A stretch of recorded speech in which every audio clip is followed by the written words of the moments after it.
और दोस्तों आज हम बात करेंगे भारत के एक महान सेनापति, महान सेना नायक, एक महान योद्धा के बारे में जिनका इतिहास के पन्नों में बड़ा ही स्वर्ण अक्षरों में नाम लिखा गया है। लेकिन बॉलीवुड वालों ने थोड़ा सा उनकी छवि को जो है ख़राब करने का भी काम करा है। तो हम दोस्तों बात करेंगे, आप खुद अंदाज़ा लगा सकते हैं किसके बारे में बात करें। कुछ बातें बताता हूँ मैं उनके बारे में। तो दोस्तों उनका जन्म जो हुआ था वो 18 अगस्त 1700 ईस्वी को हुआ था। 18 अगस्त 1700 को हुआ था। उनका जन्म एक भट्ट परिवार में यानी कि पंडित ब्राह्मण परिवार में इनका जन्म हुआ। पिता का नाम था बालाजी विश्वनाथ। पिता का नाम था बालाजी विश्वनाथ और माता का नाम था राधाबाई। माता का नाम क्या था? माता का नाम था राधाबाई। तो भट्ट परिवार में पैदा हुए। पिता का नाम विश्वनाथ, माता का नाम राधाबाई। 18 अगस्त 1700 में इनका जन्म हुआ। पिता जो थे वो मराठा साम्राज्य के अंदर छत्रपति के अंतर्गत काम करते थे। उनका जो था वो शुरुआत में जो करते थे वो अपना फाइनेंस संभालते थे, मतलब उनका जो फाइनेंस डिपार्टमेंट था उसको संभालते थे। फिर धीरे धीरे उनके पिताजी अपने योग्यता के दम पर पेशवा बने, मराठा साम्राज्य के अंदर पेशवा बने। और उस समय जो थे साहू जी महाराज का समय उस समय चल रहा था, तो ये उस समय पेशवा बने इनके पिताजी। फिर उनके पिताजी की मृत्यु के बाद जो इनको पेशवा बनाया गया और 1720 में ये पेशवा बने। 1720 में पेशवा बनने के बाद इन्होंने लगातार जीवन में संघर्ष किया। लगातार छत्रपति शिवाजी महाराज के सपने को पूरा करने के लिए निरंतर इन्होंने काम किया।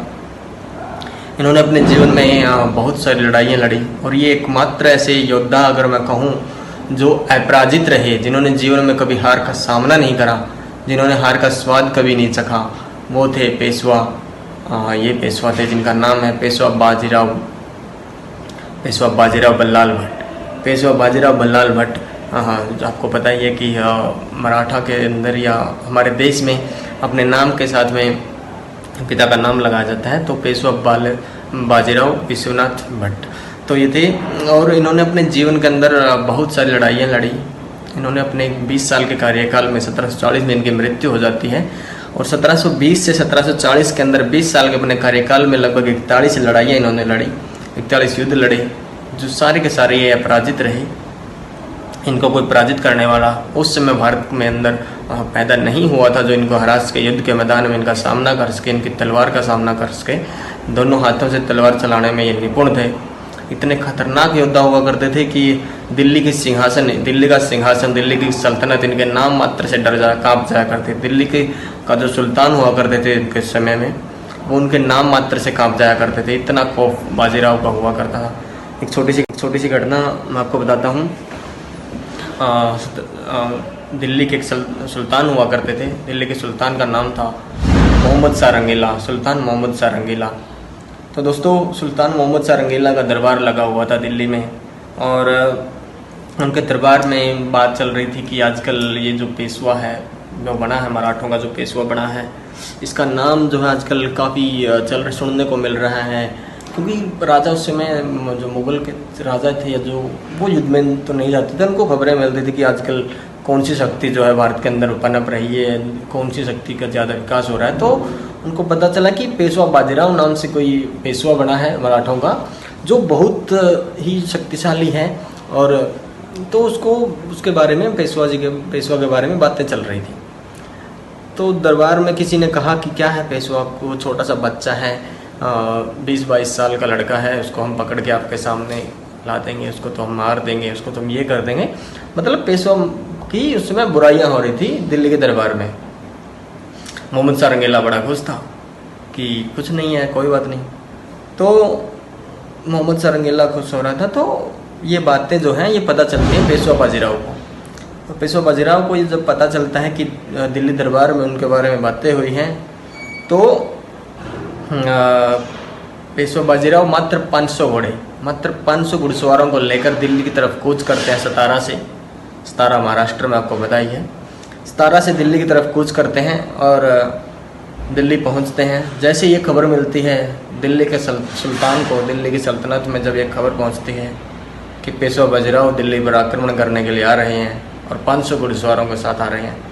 तो दिल्ली का सुल्तान अपनी सल्तनत छोड़कर जो है वो भाग जाता है और पेशवा बाजीराव जो है दिल्ली पहुंचते हैं। दिल्ली के बाहर अपना कैंप लगाते हैं और बाहर अपना 3 दिन तक रहते हैं। वो 3 दिन तक अपना डेरा जमा के बैठे रहते हैं, दिल्ली के अंदर घुसते ही नहीं है, सिर्फ डराने आए थे।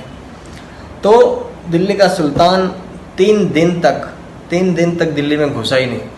इतना खौफ था पेशवा बाजीराव का, इतना खतरनाक योद्धा हुआ करते थे वो। सोचिए पेशवा बाजीराव कितने सक्षम, कितने शक्तिशाली, कितने प्रतिभाशाली व्यक्ति थे। आप अंदाज़ा लगा सकते हैं कि छत्रपति शिवाजी महाराज ने एक सपना देखा था, स्वराज का सपना। अटक से कटक तक केसरिया लहराने का जो सपना था, अटक से कटक तक जो केसरिया लहराने का जो सपना था, वो छत्रपति शिवाजी महाराज ने देखा था। और उस सपने को पूरा करने का जो काम था वो बालाजी पेशवा बाजीराव ने किया था। तो दोस्तों एक ऐसे महान स्वतंत्रता सेनानी, एक ऐसे महान क्रांतिकारी, महान सेना नायक, महान सेनापति, महान योद्धा के बारे में जब कोई मूवी बनती है तो मूवी के अंदर दिखाया जाता है कि एक स्त्री के प्रेम के कारण वो अपनी जो है प्राण छोड़ देते हैं।